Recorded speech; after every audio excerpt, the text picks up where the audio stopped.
the Mahabharata of Krishna-Dwaipayana Vyasa. Translated into English prose from the original Sanskrit text by Pratap Chandra Roy C.I.E. This free ebook has been downloaded from holybooks.com. Sabha Parva. Section 1, Sabha Parva.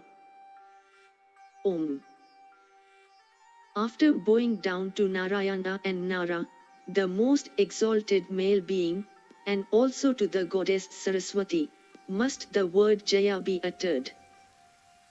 Vasampayana said, then, in the presence of Vasudeva, Maya Danva, having worshipped Arjuna, repeatedly spoke unto him with joined hands and in amiable words, O son of Kunti, saved have I been by thee from this Krishna in spate and from Pavaka, fire, desirous of consuming me. Tell me what I have to do for thee. Arjuna said, O great Asura, everything hath already been done by thee, even by this offer of thine. Blessed be thou. Go whithersoever thou likest. Be kind and well disposed towards me, as we are even kind to and well pleased with thee. Maya said, O bull amongst men, what thou hast said is worthy of thee, O exalted one. But O Bharata, I desire to do something for thee cheerfully.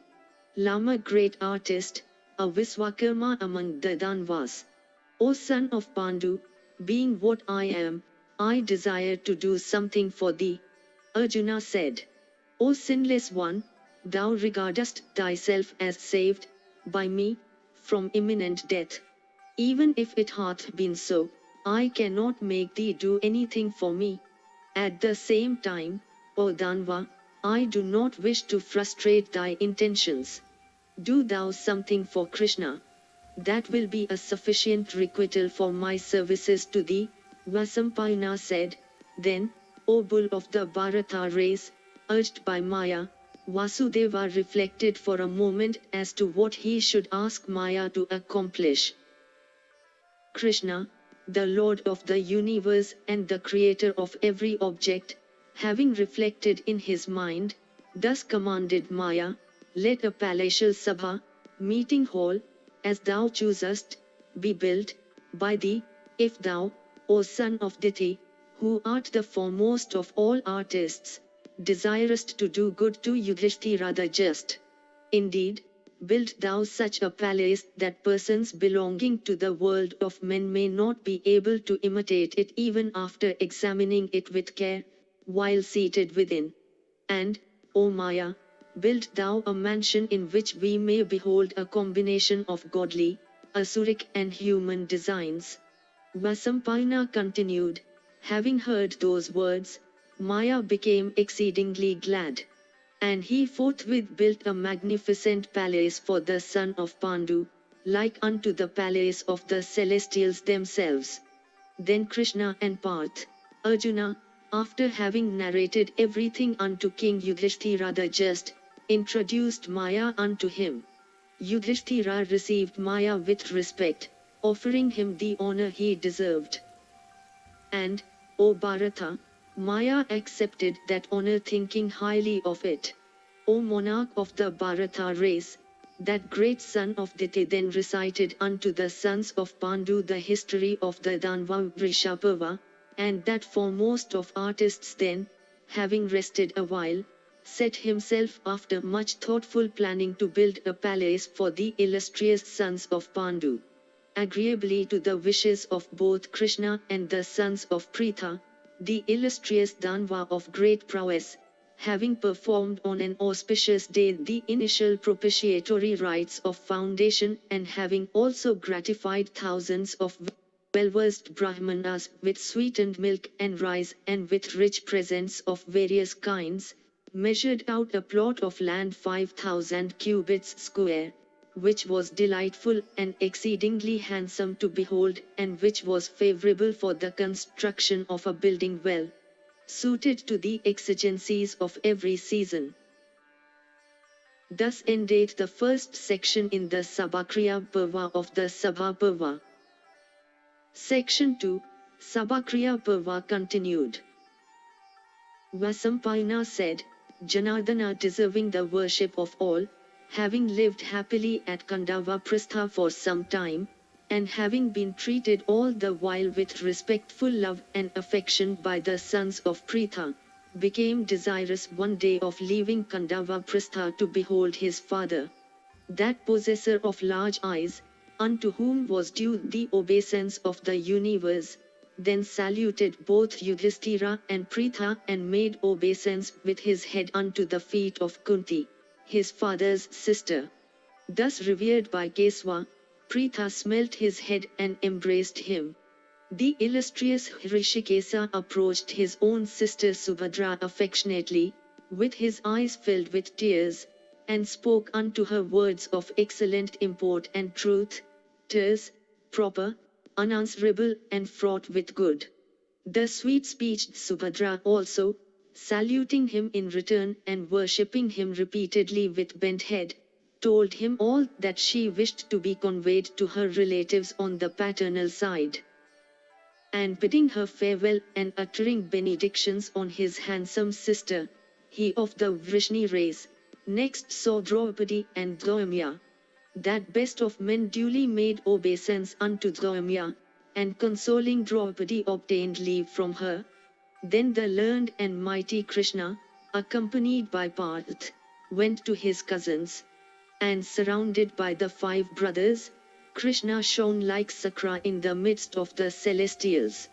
He whose banner bore the figure of Gadura, desirous of performing the rites preparatory to the commencement of a journey, purified himself by a bath and adorned his person with ornaments. The bull of the Yadu race then worshipped the gods and Brahmanas with floral wreaths, mantras, bowls of the head, and excellent perfumes. Having finished all these rites, that foremost of steady and virtuous persons then thought of setting out. The chief of the Yadu race then came out of the inner to the outer apartment, and issuing thence he made unto Brahmanas, deserving of worship, offerings of vesselfuls of curd and fruits, and parched grain, and caused them to pronounce benedictions upon him. And making unto them presents also of wealth, he went round them. Then ascending his excellent car of gold endued with great speed and adorned with banner bearing the figure of Takya, Gadura, and furnished also with make, discus, sword, his boshernga and other weapons, and yoking thereunto his horses Saivya and Sugriva, he of eyes like lotuses set out at an excellent moment of a lunar day of auspicious stellar conjunction, and Yudhishthira, the king of the Kurus, from affection, ascended the chariot after Krishna, and causing that best charioteer Dwarka to stand aside, himself took the reins. And Arjuna also, of long arms, riding on that car, walked round Krishna, and fanned him with a white chamara furnished with a handle of gold. And the mighty Bhimsena accompanied by the twin brothers Nakula and Sahdeva and the priests and citizens all followed Krishna from behind. And Keswa, that slayer of hostile heroes, followed by all the brothers, shone like a preceptor followed by his favorite pupils. Then Govinda spoke unto Arjuna and clasped him firmly, and worshipping Yudhishthira and Bhima, embraced the twins. And embraced in return by the 3 elder Pandavas, he was reverentially saluted by the twins. After having gone about half a yojana, 2 miles, Krishna, that subjugator of hostile towns, respectfully addressed Yudhishthira and requested him, O Bharata, to stop following him further. And Govinda, conversant with every duty, then reverentially saluted Yudhishthira and took hold of his feet. But Yudhishthira soon raised Keswa and smelt his head. King Yudhishthira the Just, the son of Pandu, having raised Krishna endued with eyes like lotus petals and the foremost of the Yadva race, gave him leave, saying, Goodbye. Then the slayer of Madhu, making an appointment with them, about his return, in words that were proper, and preventing with difficulty the Pandavas from following him further on foot, gladly proceeded towards his own city, like Indra going towards Amravati. Out of the love and affection they bore him, the Pandavas gazed on Krishna as long as he was within sight, and their minds also followed him when he got out of sight. And Keswa of agreeable person soon disappeared from their sight, unsatiated though their minds were with looking at him. Those bulls among men, the sons of Pritha, with minds fixed on Govinda, desisted from following him further, and unwillingly returned to their own city in haste. And Krishna in his car soon reached Dwarka, followed by that hero Satyaki. Then Sorai, the son of Devki, accompanied by his charioteer Daruka, reached Dwarka with the speed of Gadura. Vasampayana continued. Meanwhile King Yudhishthira of unfading glory, accompanied by his brothers and surrounded by friends, entered his excellent capital. And that tiger among men, dismissing all his relatives, brothers, and sons, sought to make himself happy in the company of Draupadi. And Keswa also, worshipped by the principal Yadvas including Ugrasena, entered with a happy heart his own excellent city. And worshipping his old father and his illustrious mother, and saluting his brother, Valadeva, he of eyes like lotus petals took his seat. Embracing Pradyumna, Shambhan, Nishatha, Charudeshna, Gada, Aniruddha and Bhanu, and obtaining the leave of all the elderly men, Janardana entered the apartments of Rukmini. Thus ended the second section in the Sabha Parva of the Sabha Parva. Section 3, Sabha Parva continued. Vasampayana said, then Maya Danva addressed Arjuna, that foremost of successful warriors, saying, I now go with thy leave, but shall come back soon. On the north of the Kailas peak near the mountains of Mainka, while the Danvas were engaged in a sacrifice on the banks of Vindhu lake, I gathered a huge quantity of delightful and variegated vanda, a kind of rough materials, composed of jewels and gems. This was placed in the mansion of Vrishparva, ever devoted to truth. If it be yet existing, I shall come back, O Bharata, with it. I shall then commence the construction of the delightful palace of the Pandavas, which is to be adorned with every kind of gems and celebrated all over the world. There is also, I think, O thou of the Kuru race, a fierce club placed in the lake Vindhu by the king of the Danvas, after slaughtering therewith all his foes in battle. Besides being heavy and strong and variegated with golden knobs, it is capable of bearing great weight, and of slaying all foes, and is equal in strength unto 100,000 clubs. It is a fit weapon for Bhima, even as the Gandiva is for thee. There is also, in that lake, a large conch shell called Devdatta of loud sound, that came from Varuna. I shall no doubt give all these to thee. Having spoken thus unto Parth, the Asura went away in a northeasterly direction. On the north of Kailas in the mountains of Mainka, there is a huge peak of gems and jewels called Hiranyashringa. Near that peak is a delightful lake of the name of Vindhu. There, on its banks, previously dwelt King Bhagiratha for many years, desiring to behold the goddess Ganga, since called Bhagirathi after that king's name. And there, on its banks, O thou best of the Bharatas, Indra the illustrious lord of every created thing, performed 100 great sacrifices. There, for the sake of beauty, though not according to the dictates of the ordinance, were placed sacrificial stakes made of gems and altars of gold. There, after performing those sacrifices, the thousand-eyed lord of Sachi became crowned with success. There the fierce Mahadev, the eternal Lord of every creature, has taken up his abode after having created all the worlds, and there he dwelleth, worshipped with reverence by thousands of spirits. There Nara and Narayana, Brahma and Yam and Sthanu the fifth, performed their sacrifices at the expiration of 1,000 yugas. There, for the establishment of virtue and religion, Vasudeva, with pious devotion, performed his sacrifices extending for many, many long years. There were placed by Keshava thousands and tens of thousands of sacrificial stakes adorned with golden garlands and altars of great splendor.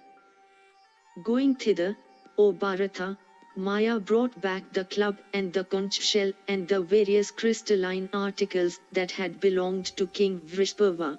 And the great Asura, Maya, having gone thither, possessed himself of the whole of the great wealth which was guarded by Yakshas and Takshas. Bringing them, the Asura constructed therewith a peerless palace, which was of great beauty and of celestial make, composed entirely of gems and precious stones, and celebrated throughout the three worlds. He gave unto Bhimsena that best of clubs, and unto Arjuna the most excellent conch shell at whose sound all creatures trembled in awe. And the palace that Maya built consisted of columns of gold, and occupied, O monarch, an area of 5,000 cubits. The palace, possessing an exceedingly beautiful form, like unto that of Agni or Surya, or Soma, shone in great splendor, and by its brilliance seemed to darken even the bright rays of the sun. And with the effulgence it exhibited, which was a mixture of both celestial and terrestrial light, it looked as if it was on fire.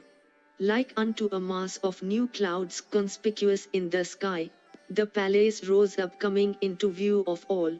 Indeed, the palace that the dexterous Maya built was so wide, delightful, and refreshing, and composed of such excellent materials, and furnished with such golden walls and archways, and adorned with so many varied pictures, and was withal so rich and well built, that in beauty it far surpassed Sudama of the Dasraha race, or the mansion of Brahma himself. And 8,000 Rakshasas called Kinkaras, fierce, huge-bodied and endued with great strength, of red coppery eyes and arrowy ears, well armed and capable of ranging through the air, used to guard and protect that palace. Within that palace Maya placed a peerless tank, and in that tank were lotuses with leaves of dark-colored gems and stalks of bright jewels, and other flowers also of golden leaves. And aquatic fowls of various species sported on its bosom. Itself variegated with full-blown lotuses and stocked with fishes and tortoises of golden hue. Its bottom was without mud and its water transparent. There was a flight of crystal stairs leading from the banks to the edge of the water. The gentle breezes that swept along its bosom softly shook the flowers that studded it. The banks of that tank were overlaid with slabs of costly marble set with pearls. And beholding that tank thus adorned all around with jewels and precious stones, many kings that came there mistook it for land and fell into it with eyes open. Many tall trees of various kinds were planted all around the palace, of green foliage and cool shade, and ever blossoming. They were all very charming to behold. Artificial woods were laid around, always emitting a delicious fragrance. And there were many tanks also that were adorned with swans and karandavas and chakravakas, brahmani ducks, in the grounds lying about the mansion. And the breeze bearing the fragrance of lotuses growing in water and, of those growing on land, ministered unto the pleasure and happiness of the Pandavas. And Maya having constructed such a palatial hall within 14 months, reported its completion unto Yudhishthira. Thus endeth the third section in the Sabha Parva of the Sabha Parva. Section 4, Sabha Parva continued. Vasampayana said, then that chief of men, King Yudhishthira, entered that palatial sabha having first fed 10,000 Brahmanas with preparations of milk and rice mixed with clarified butter and honey, with fruits and roots, and with pork and venison. The king gratified those superior Brahmanas, who had come from various countries with food seasoned with sesame and prepared with vegetables called chibanti, with rice mixed with clarified butter, with different preparations of meat with, indeed, various kinds of other food, as also numberless viands that are fit to be sucked, and innumerable kinds of drinks, with new and unused robes and clothes, and with excellent floral wreaths. The king also gave unto each of those Brahmanas 1,000 kin, and, O Bharata, the voice of the gratified Brahmanas uttering, what an auspicious day is this, became so loud that it seemed to reach heaven itself. And when the Kuru king entered the palatial sabha having also worshipped the gods with various kinds of music and numerous species of excellent and costly perfumes, the athletes and mimes and prize fighters and bards and encomiasts began to gratify that illustrious son of Dharma by exhibiting their skill, and thus celebrating his entry into the palace. Yudhishthira with his brothers sported within that palace like Sakra himself in heaven. Upon the seats in that palace sat, along with the Pandavas, rishis and kings that came from various countries, viz. Asita and Devala, Satya, Sarpamali and Mahasira, Avavasu, Sumitra, Maitreya, Sunaka and Vali, Vaka, Dalvya, Stulsira, Krishna-Dwaipayana, and Sukha Sumanta, Gemini, Pela, and the disciples of Vyasa, viz. Ourselves, Titiri, Yajana Vakya, and Lumaharshana with his son, Apsuhornya, Doimya, Animandavya, and Koishika, Damoshnisha and Trevali, Panala, and Varayanuka, Maunjayana, Vayubhaksha, Parasya, and Sarika, Valivaka, Silivaka, Satyapala, and Kritasrama, Jatukarn, and Sikavat, Alamvan, and Panchathaka, the exalted Parvata, and the great Muni Markande, Pavitrapani, Savarn, Baluki, and Galava, Jangabandhu, Rebaya, Kopaviga, and Brigu, Harivabru, Koindinya, Vabrumali, and Sanatna, Kakshivat, and Ashija, Nachiketa, and Oshija, Nachiketa, and Goitama, Penga, Varah, Sunaka, and Sandilya of great ascetic merit, Kukura, Venujanga, Kalapa and Katha. These virtuous and learned munis with senses and souls under complete control, and many others as numerous, all well skilled in the Veda and Vedangas and conversant with rules of morality and pure and spotless in behavior, waited on the illustrious Yudhishthira, and gladdened him by their sacred discourses. And so also numerous principal Kshatriyas, such as the illustrious and virtuous Munjaketu, Vaivardhana, Sangramjit, Domukha, the powerful Ugrasena, Kakshsena, the Lord of the Earth, Kshemka the Invincible, Kamantha, the King of Cambodia, and the mighty Kampana who alone made the Yavnas to ever tremble at his name, just as the god that wieldeth the thunderbolt maketh those Asuras, the Kalakeyas, tremble before him, Jatasura, and the king of the Madrakas, Kunti, Pulinda the king of the Kiretas, and the kings of Anga and Vanga, and Pandraye, and the king of Udara, and Andaka, Sumitra, and Saivya that slayer of foes, Sumnas, the king of the Kiretas, and Chanur the king of the Yavnas, Devrata, Goja,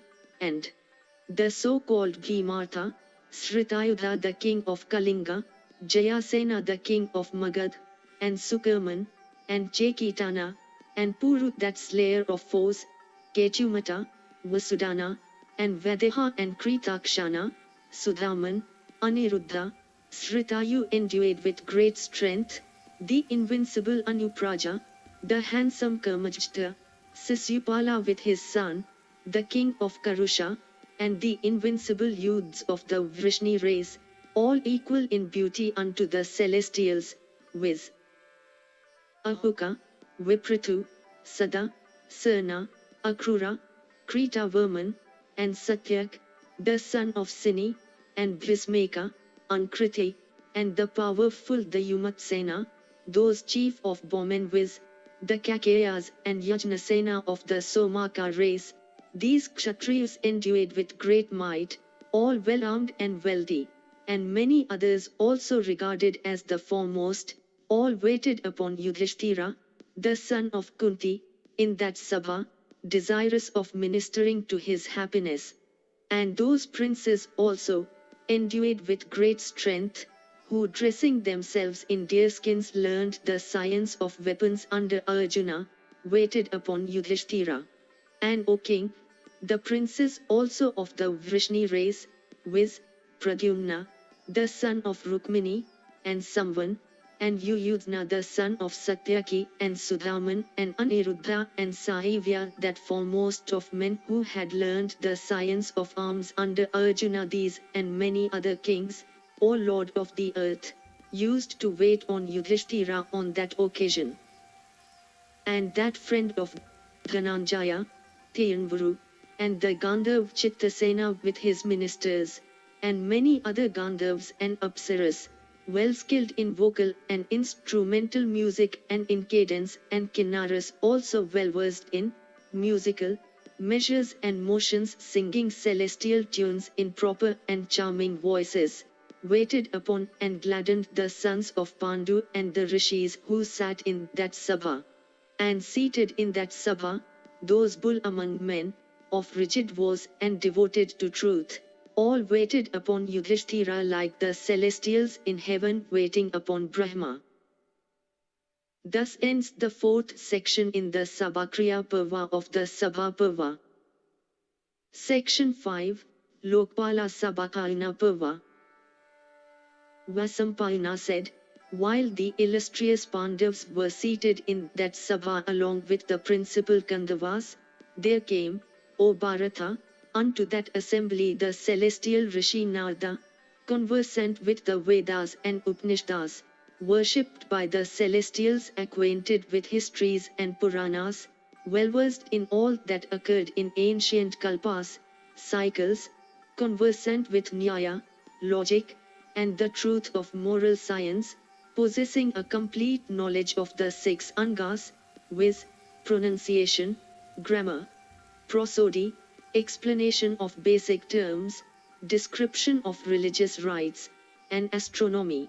He was a perfect master in reconciling contradictory texts and differentiating in applying general principles to particular cases, as also in interpreting contraries by reference to differences in situation, eloquent, resolute, intelligent, possessed of powerful memory.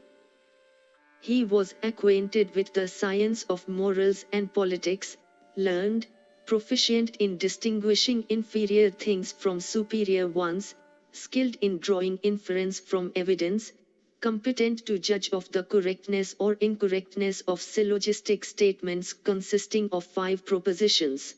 He was capable of answering successively Vrihaspati himself while arguing, with definite conclusions properly framed about religion, wealth, pleasure and salvation, of great soul, and beholding this whole universe, above, below, and around, as if it were present before his eyes.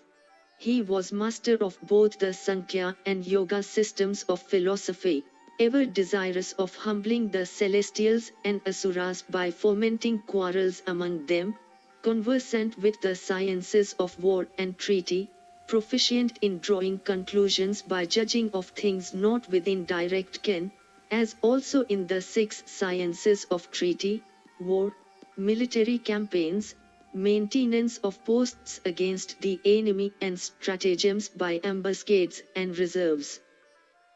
He was a thorough master of every branch of learning, fond of war and music, incapable of being repulsed by any science or any course of action, and possessed of these and numberless other accomplishments. The Rishi, having wandered over the different worlds, came into that Sabha. And the celestial Rishi of immeasurable splendor, endued with great energy, was accompanied, O monarch, by Parijta and the intelligent Ravta and Somya and Sumukha. Possessing the speed of the mind, the Rishi came thither and was filled with gladness upon beholding the Pandavas. The Brahmana, on arriving there, paid homage unto Yudhishthira by uttering blessings on him and wishing him victory. Beholding the learned Rishi arrive, the eldest of the Pandavas, conversant with all rules of duty, quickly stood up with his younger brothers. Bending low with humility, the monarch cheerfully saluted the Rishi, and gave with due ceremonies a befitting seat unto him. The king also gave him kin and the usual offerings of the argya, including honey and the other ingredients. Conversant with every duty, the monarch also worshipped the Rishi with gems and jewels with a whole heart. Receiving that worship from Yudhishthira in proper form, the Rishi became gratified. Thus worshipped by the Pandavas and the great Rishis, Narada, possessing a complete mastery over the Vedas, said unto Yudhishthira the following words bearing upon religion, wealth, pleasures and salvation. Narada said, Is the wealth thou art earning being spent on proper objects? Doth thy mind take pleasure in virtue? Art thou enjoying the pleasures of life? Doth not thy mind sink under their weight? O chief of men, continuest thou in the noble conduct consistent with religion and wealth practiced by thy ancestors towards the three classes of subjects, viz., good, indifferent, and bad? Never injurest thou religion for the sake of wealth, or both religion and wealth for the sake of pleasure that easily seduces. O thou foremost of victorious men, ever devoted to the good of all, conversant as thou art with the timeliness of everything, followest thou religion, wealth, pleasure and salvation, dividing thy time judiciously? O sinless one, with the 6 attributes of kings, viz., cleverness of speech, readiness in providing means, intelligence in dealing with the foe, memory, and acquaintance with morals and politics, dost thou attend to the 7 means, viz., sowing dissensions, chastisement, conciliation, gifts, incantations, medicine and magic? Examinest thou also, after a survey of thy own strength and weakness, the 14 possessions of thy foes? These are the country, forts, cars, elephants, cavalry, foot soldiers, the principal officials of state, the zenana, food supply, computations of the army and income, the religious treatises in force, the accounts of state, the revenue, wine shops and other secret enemies. Attendest thou to the 8 occupations, of agriculture, trade, etc., having examined, O thou foremost of victorious monarchs, thy own and thy enemies' means, and having made peace with thy enemies? O bull of the Bharata race, thy 7 principal officers of state, viz., the governor of the citadel, the commander of forces, the chief judge, the general in interior command, the chief priest, the chief physician, and the chief astrologer, have not, I hope, succumbed to the influence of thy foes, nor have they, I hope, become idle in consequence of the wealth they have earned. They are, I hope, all obedient to thee. Thy counsels, I hope, are never divulged by thy trusted spies in disguise, by thyself or by thy ministers. Thou ascertainest, I hope, what thy friends, foes and strangers, are about. Makest thou peace and makest thou war at proper times. Observest thou neutrality towards strangers and persons that are neutral towards thee? And, O hero, hast thou made persons like thyself, persons that are old, continent in behavior, capable of understanding what should be done and what should not, pure as regards birth and blood, and devoted to thee, thy ministers? O Bharata, the victories of kings can be attributed to good counsels. O child, is thy kingdom protected by ministers learned in sastras, keeping their counsels close? Are thy foes unable to injure it? Thou hast not become the slave of sleep. Wakest thou at the proper time? Conversant with pursuits yielding profit, thinkest thou, during the small hours of night, as to what thou shouldst do and what thou shouldst not do the next day? Thou settlest nothing alone, nor takest counsels with many. The counsels thou hast resolved upon, do not become known all over thy kingdom. Commencest thou soon to accomplish measures of great utility that are easy of accomplishment? Such measures are never obstructed. Keepest thou the agriculturists not out of thy sight? They do not fear to approach thee. Achievest thou thy measures through persons that are trusted incorruptible, and possessed of practical experience?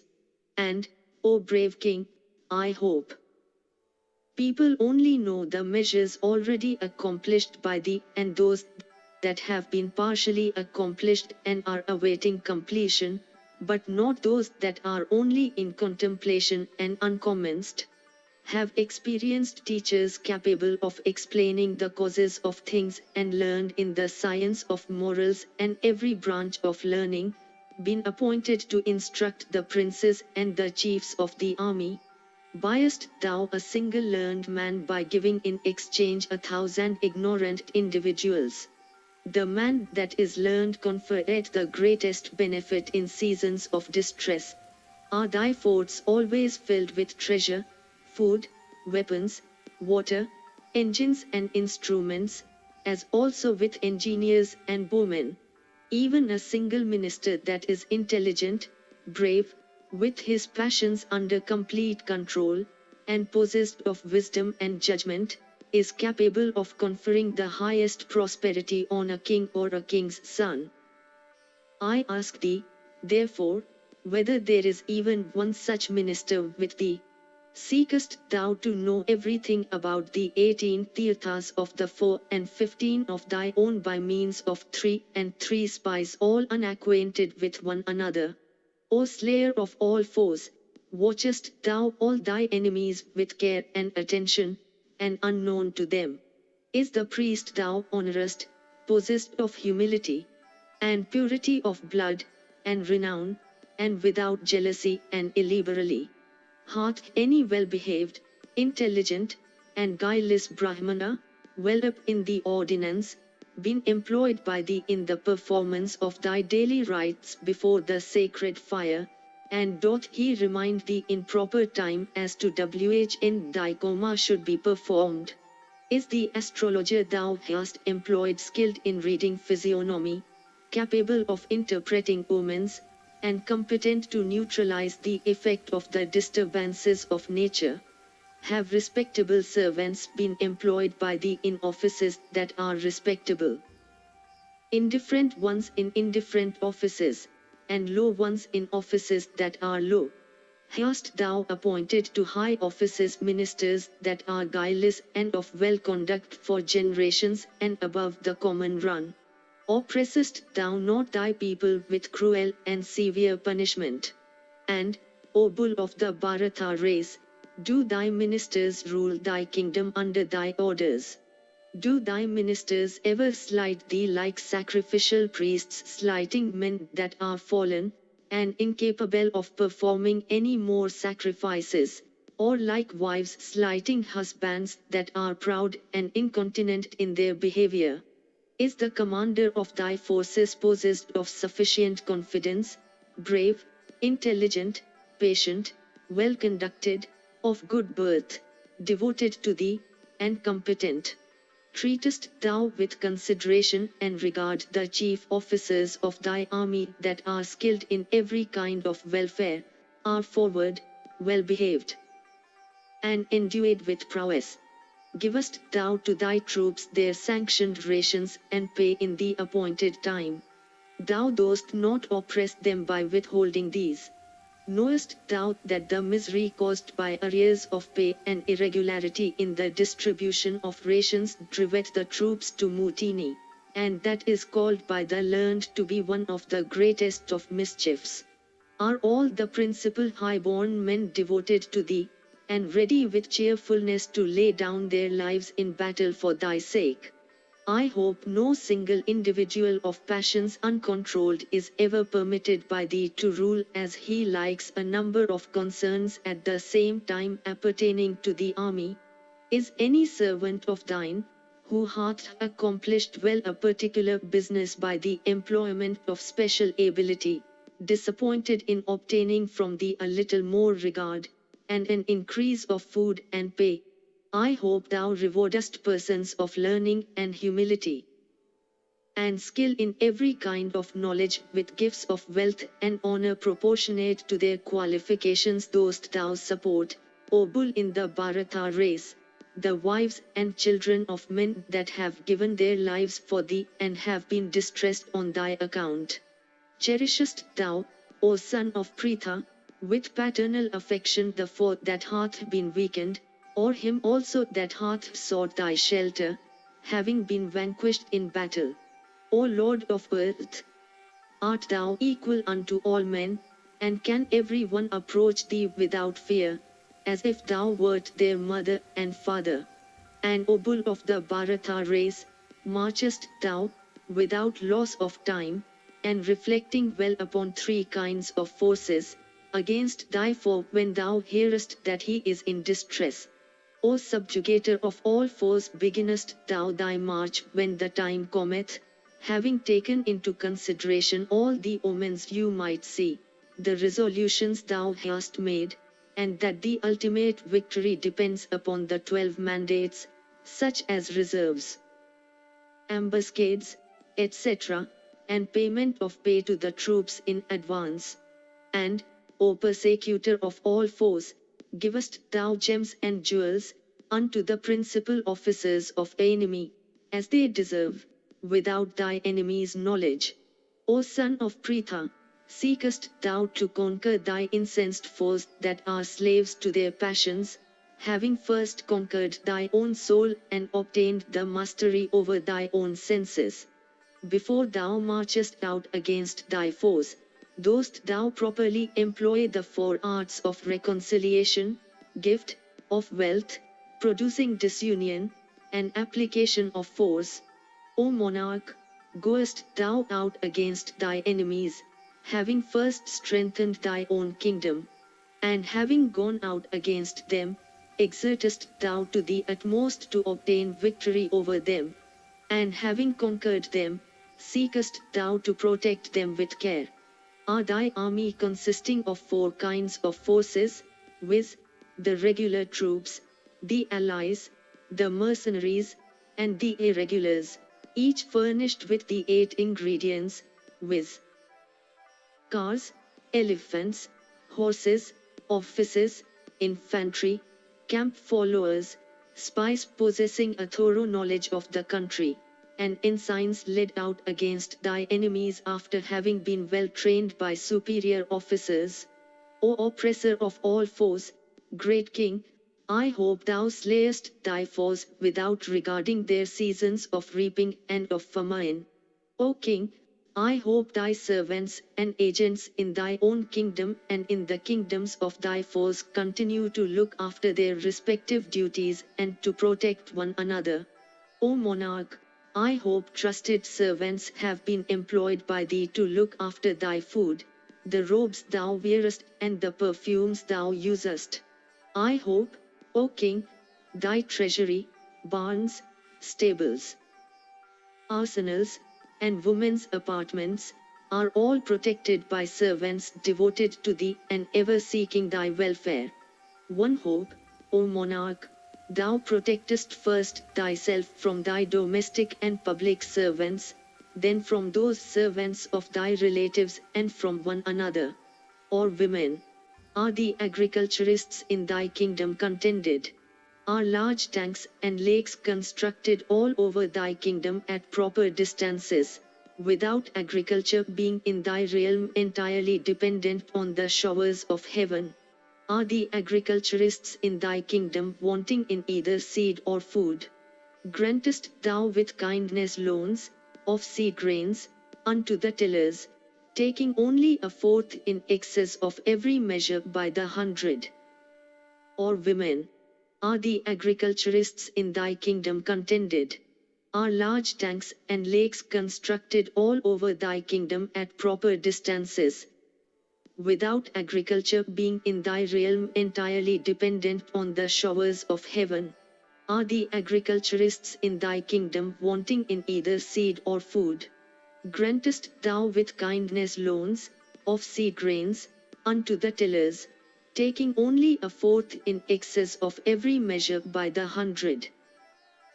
O child, are the four professions of agriculture, trade, cattle rearing, and lending at interest, carried on by honest men?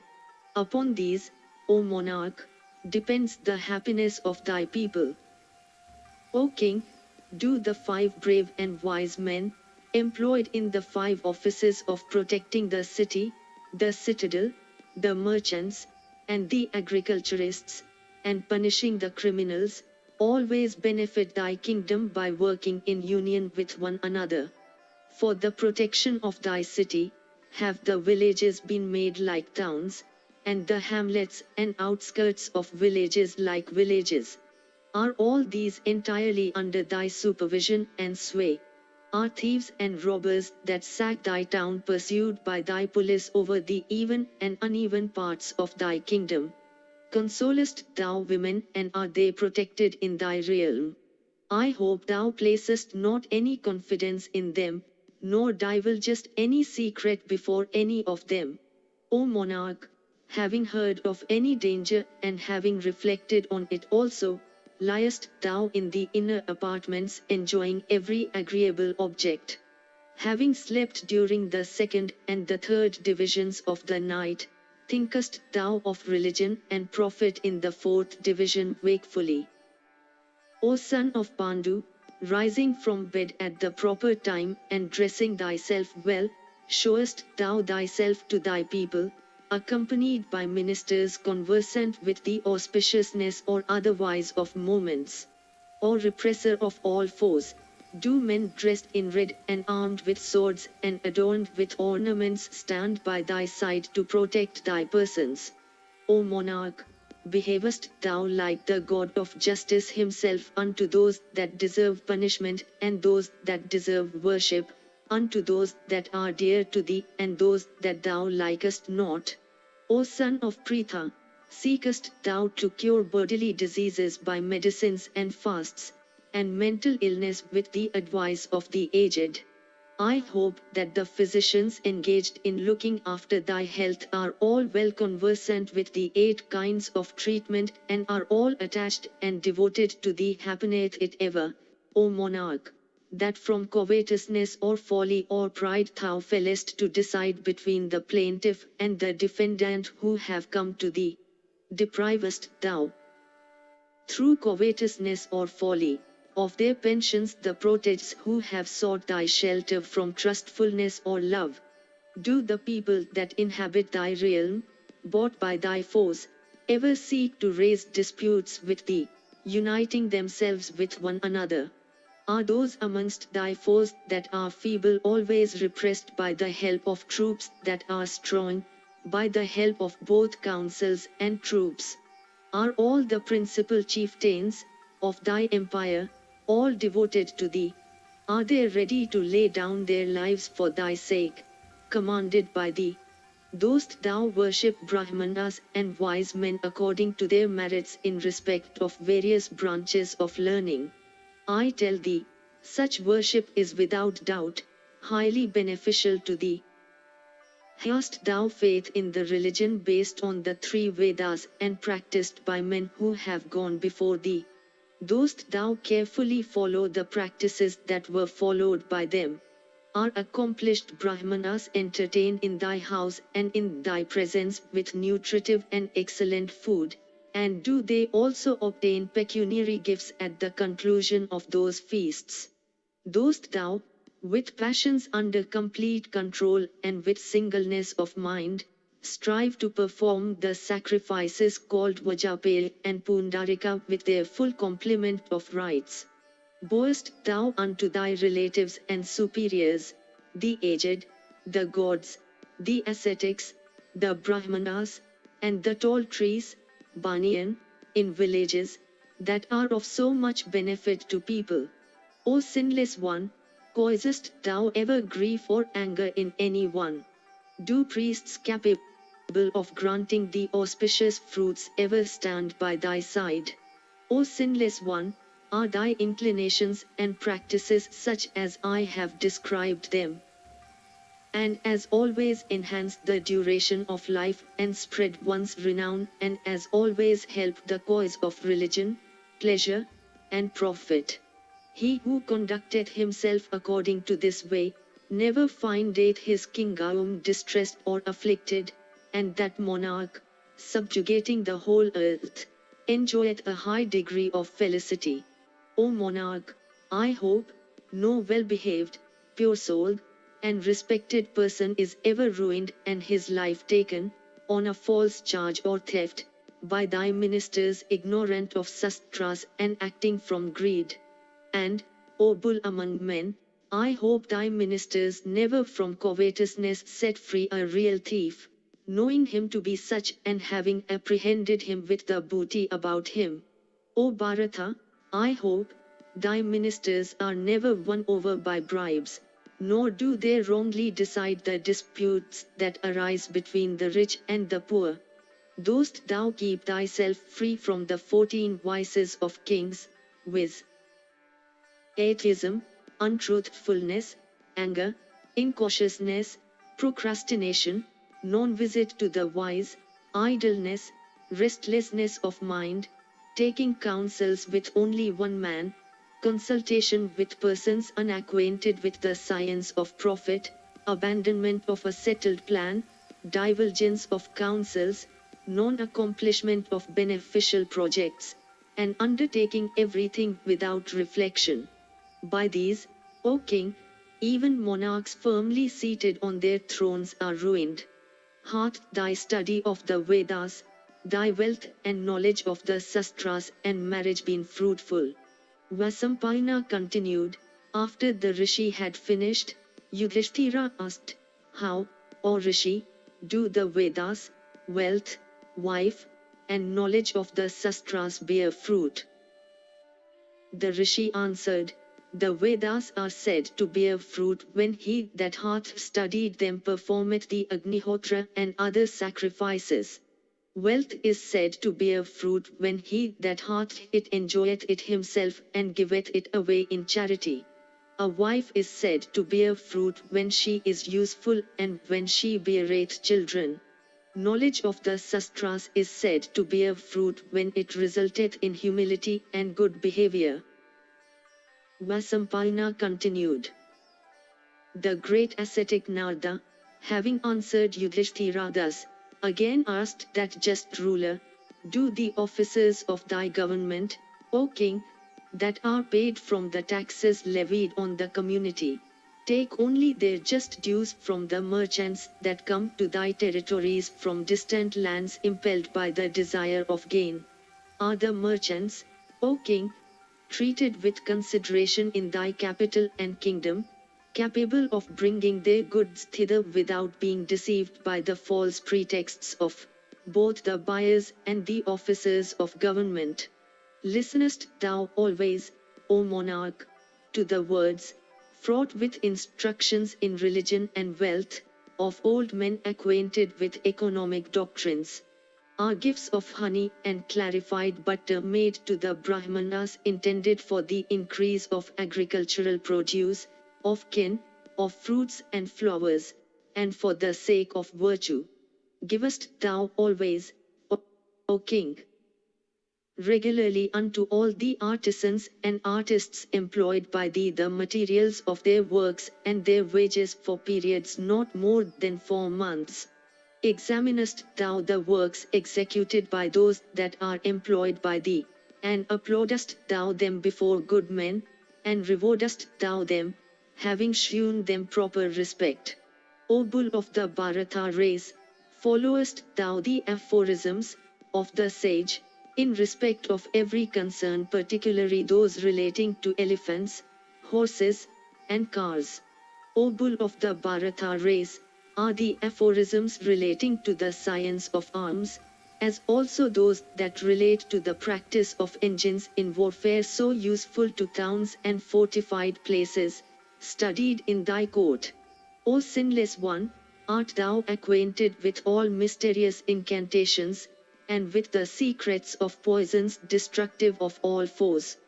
Protectest thou thy kingdom from the fear of fire, of snakes and other animals destructive of life, of disease, and rakshasas?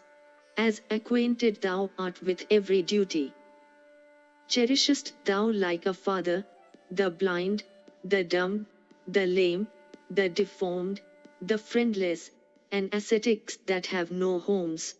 Hast thou banished these 6 evils, O monarch, viz., sleep, idleness, fear, anger, weakness of mind, and procrastination?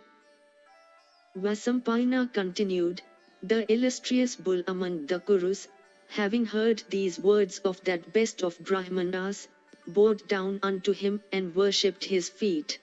And gratified with everything he heard, the monarch said unto Narada of celestial form, I shall do all that thou hast directed, for my knowledge hath expanded under thy advice. Having said this, the king acted conformably to that advice, and gained in time the whole earth bounded by her belt of seas. Narada again spoke, saying, that king who is thus employed in the protection of 4 orders, Brahmanas, Kshatriyas, Vaishyas, and Sudras, passeth his days here happily and attaineth hereafter to the region of Sakra, heaven. Thus endeth the 5th section in the Lokpala Sabhakyana Parva of the Sabha Parva.